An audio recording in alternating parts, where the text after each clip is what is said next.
Today we're going to show you how to make a simple and natural face cleanser using nourishing oils and gentle clay. Let's get started by combining and heating the oil phase. In a heat-safe jug, add 92 grams of grapeseed oil, 57 grams of jojoba oil, and 17 grams of emulsifying wax. Gently heat the mixture using your preferred method until the emulsifying wax has completely melted and everything is fully combined. Once melted, add the remaining ingredients. Pour in 17 grams of vitamin E oil and stir well. Then slowly sprinkle in 17 grams of kaolin clay while continuously stirring. This helps prevent clumps and keeps the mixture smooth. Continue stirring until the clay is fully dispersed and the cleanser has a smooth, even texture.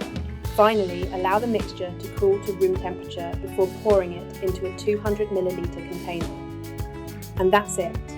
Your natural face cleanser is ready to use. Thanks for watching, and don't forget to like, subscribe,